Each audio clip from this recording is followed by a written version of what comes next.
भाइयों दोस्तों नमस्कार। मैं सुनील सिंह रीवा मध्य प्रदेश से हूँ और आज बहुत ही एक शानदार टॉपिक को लेके बात कर रहा हूँ। और वो ऐसा टॉपिक है जो मुझे बहुत अच्छा लगता है, आप लोगों को भी शायद बहुत अच्छा लगेगा, क्योंकि मुझे ऐसा लगता है कि हर अच्छे व्यक्ति को, हर भारत के हर नागरिक को इस विषय में चिंता करने की ज़रूरत है, आवश्यकता है। आज के डेट में समाज की आवश्यकता है, नीड है, मैं तो समझता हूँ ऐसा। तो वो बिल्कुल आप सही समझ रहे हैं। मैं बात करने वाला हूँ नशा मुक्ति पे आज बात। एक्चुअली मेरा मानना है कि नशा एक ऐसा बुरी चीज़ है ना, बुरी ही चीज़ है जिससे कभी भी किसी का भला नहीं हो सकता, है ना। और क्षति की यदि बात करूँ मैं तो उससे सिर्फ क्षति ही क्षति है। आर्थिक, शारीरिक, मानसिक, सामाजिक, हर तरह की क्षति है ना। कभी कोई व्यक्ति ये नहीं कह सकता कि मेरा शराब पीने के बाद सम्मान बढ़ जाता है बाज़ार में, तो मेरे ख्याल से ऐसा नहीं होता है। और मैं थोड़ा सा अपनी जीवनी शुरू करूं उसके पहले मैं चाहूँगा और निवेदन भी है मेरा आप लोगों से कि छोटा सा है, बहुत लंबा टॉपिक मैं नहीं लूँगा, है ना। 5-10 मिनट है, आप ज़रूर मेरे साथ बने रहिए। हो सकता है मेरी बात, कोई एक लाइन मेरी बात आपको समझ में आ जाए और आप भी खुद इंस्पायर हों और भी लोगों को इंस्पायर करें, तो मेरा जो मकसद है वो पूरा हो जाएगा। ठीक है, तो दोबारा से मैं सबको धन्यवाद दूंगा, बधाई दूंगा। आप लोग हमारे वीडियो को सुन पा रहे हैं और मुझे अपने आप को कुछ ऐसा फेमस करने का विचार नहीं है कि मैं आपसे बोलूँगा कि आप मेरे चैनल को सब्सक्राइब कीजिए, लाइक कीजिए, कमेंट करिए, ऐसा कुछ नहीं है ना। मैं सिर्फ एक देश के लिए, है ना, एक सेवा करने का मौका लगता है मुझे। किसी भी तरह से इंसान हूँ मैं भारत का, तो मेरा दायित्व तो बनता है कि समाज के लिए भी मैं कुछ काम करूँ। तो बस सिर्फ इसीलिए मैं आपको ये शेयर कर रहा हूँ इस वीडियो को। मैं अपना पूर्व में परिचय दूँ। एक्चुअली मेरा जन्म स्थान बिहार है, भभुआ एक ज़िला है, कैमूर करके, वहाँ पर हमारा गांव है। बचपन से मैं मध्य प्रदेश में हूँ। 84 से मैं मध्य प्रदेश में अपने जीजा जी के पास, दीदी के पास रहता था। बचपन से मैंने यहाँ पढ़ाई लिखाई करी। यहीं का मुझे सब कुछ माहौल अच्छा लगा, क्योंकि मध्य प्रदेश एक बहुत ही शांतिप्रिय जगह है, ऐसा मुझे समझ में आ रहा था। और मुझे ये यहाँ का वातावरण, यहाँ के लोग बहुत भाग है और मैं यहीं रह गया। जैसे जैसे पढ़ाई लिखाई मेरी हो रही थी, मैं बहुत जल्द बिज़नेस में आ गया, क्योंकि हमारा बैकग्राउंड भी एक्चुअली बिज़नेस का ही है। हमारे मम्मी, मतलब हमारे पापा जी भी हमारे घर में कभी कोई जॉब नहीं करता था। हमारे वहाँ बनारस में ट्रांसपोर्ट का व्यवसाय था, बउआ गन्नों का कपड़े का व्यवसाय था। तो कहते हैं ना कि व्यवसायी, ज़्यादातर लोग व्यवसायी वाला बंदा व्यवसाय में ही जाता है। तो पढ़ाई लिखाई का रुझान थोड़ा कम था। यहाँ भी आया तो करीब सन 89-90 के आसपास सबसे पहले मैंने यहाँ पे STD PCO का काम शुरू किया। मेरे जीजी का काम था, वो मैं संभालने लगा बचपन से ही। तो 9th-10th में पढ़ता था मैं, तो जल्दी ही मैं उस लाइन में आ गया।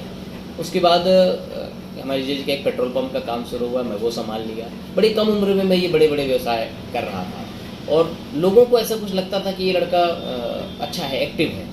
तो हमारे क्रेडिट थे, उनका अंग्रेज़ी शराब का कारोबार हुआ करता था, मैं उसको संभाल लिया।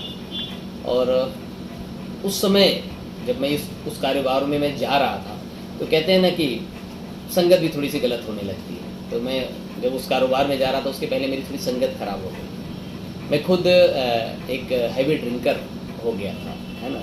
आज कहने में ये ख़राब नहीं लग रहा है, क्योंकि मैं अपने वास्तविक जीवन का परिचय बता रहा हूँ। और समझ में नहीं आता था उस समय, जब लोग कहते थे कि इसका बहुत अच्छा, है ना, खुराक है, डोज है, तो अपने को लगता है अपना मेरी तारीफ़ कर रहा है।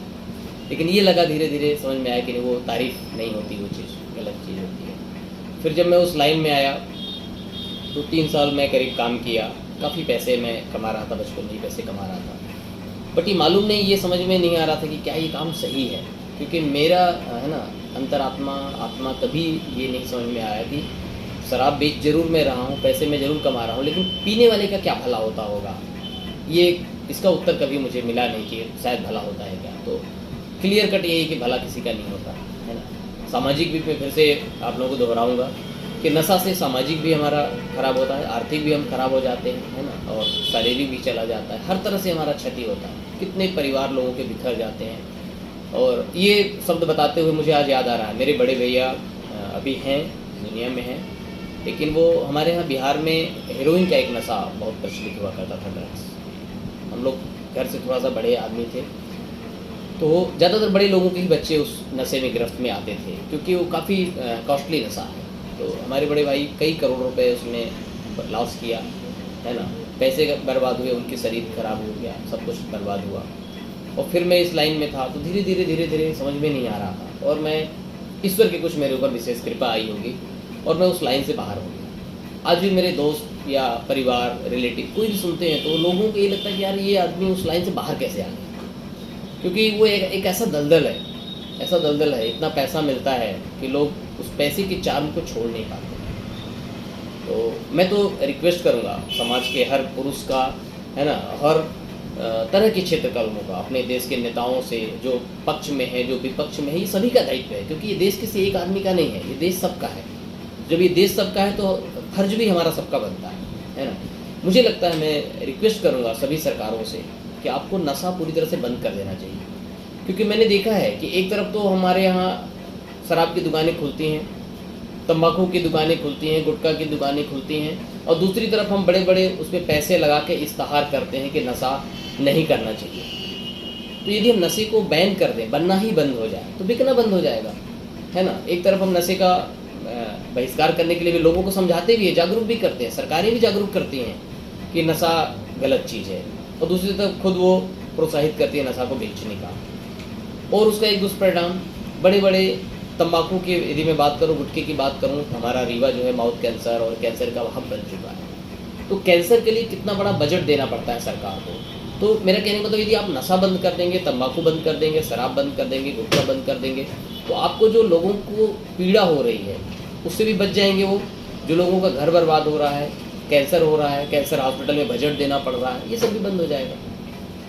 तो इस तरह से मेरा सुझाव है, और मैं रिक्वेस्ट करूँगा सभी हमारे जो भी प्रबुद्धजन हैं, है ना, बहुत बड़े बड़े अधिकारी हैं, मेरा जिसके पास तक ये वीडियो पहुँचे, मेरा रिक्वेस्ट है आप भी अपना थोड़ा सा योगदान कीजिए, आप भी मेरी तरह ऐसे लोगों को जागरूक कीजिए, है ना। जब हम 100 लोगों को, हज़ारों लोगों को भेजेंगे, हो सकता है शुरुआत में जब कभी कुछ हम ऐसा करने के लिए चाहते हैं, क्योंकि कभी भी किसी ने ऐसा शुरुआत कोई बीड़ा उठाया होगा, तो ज़रूर लोग कुछ, है ना, हर आदमी उसको अच्छा नहीं बोलेंगे, लेकिन बोलते जाइए। हमारा तो उद्देश्य सिर्फ ये है कि हम सिर्फ लोगों को बोलेंगे कि आपको, भाई साहब, आपको नशे से दूर रहना चाहिए। हम और आपसे कुछ मांग नहीं रहे, हम तो ऐसा हमने संकल्प लिया है कि किसी का जन्मदिन होगा, किसी का एनिवर्सरी होगा, तो हम उससे यही बोलेंगे कि आप हमको, है ना, शुभकामनाएं के तौर पे, आप हमके रिटर्न गिफ्ट के तौर पर आप दे दीजिए, यही वचन दे दीजिए हमको कि आज के बाद हम नशा नहीं करेंगे, है ना। तो मेरा रिक्वेस्ट है कि आप लोग भी यही करें, सब लोग, हम लोग यही करें और आगे बढ़ें, है ना। और ये जो मुझे मार्गदर्शन प्राप्त हुआ, मैं थोड़ा सा अपना एक और परिचय देना चाहूँगा। मैं रीवा जो है ब्रह्म कुमारी आश्रम में थोड़ा सा गया हूँ, वहाँ से जुड़ा हूँ। तो वहाँ जाने के बाद मुझे थोड़ा सा ये लगा कि फिर मैं माउंट आबू गया, तो ये धीरे धीरे मैं, और जब गया तो बहुत सारे और अच्छे लोगों से मेरी मुलाकात हुई। और मेरा एक साइड में पार्ट टाइम का मेरा बिजनेस है, एमवे प्रोडक्ट का बिजनेस है, वहाँ भी बहुत अच्छे लोग हैं। तो जब अच्छे लोगों की, कहने का मेरा मतलब है, जब अच्छे लोगों की मैं संपर्क में आया, तो धीरे धीरे हमारे जो विचार हैं और अच्छे होते चले गए, है ना। बाकी तो माता पिता का आशीर्वाद, माता पिता का संस्कार, हमारे मित्र भाई बंधु जो भी हैं, सब अच्छे लोग हैं। जब सबके हम सानिध्य, हमारा संगत ही, कहते हैं कि संगत ही रंगत लाती है। दूसरा, किसी व्यक्ति ने जरूर ये बात कहा है कि हम अपना भविष्य नहीं बदल सकते, हम सिर्फ अपनी आदतों को बदल सकते हैं, और यदि हम अपनी आदतें बदल देंगे तो हमारा भविष्य, हमारी आदतें जो है हमारा भविष्य बदल देंगे। तो इसी के साथ मैं आप सबको नमस्कार करता हूँ फिर से, और फिर से रिक्वेस्ट करूँगा कि आप लोग भी अपना दायित्व निभाइए। और अब समय आ गया है कि हम लोग खुल के बाजार आएँ, मार्केट में लोगों से मिलें और उनसे बात करें। अपने जीवन में हम जिस तरह से हम अपने रोजगार को का समय देते हैं, अपने जॉब को समय देते हैं, अपने व्यवसाय को समय देते हैं, अपने परिवार को समय देते हैं, ठीक उसी तरह से 10 मिनट, 15 मिनट, आधा घंटा, कुछ भी जो भी हमसे हो सकता है, हमें वो निकालना है समय, और समाज के लिए भी हमें वो समय निकालना है। यदि हम इस तरह से करेंगे तो हम बदलेंगे, हमारा समाज बदलेगा, हमारा देश बदलेगा। Thank you. जय हिंद, जय भारत।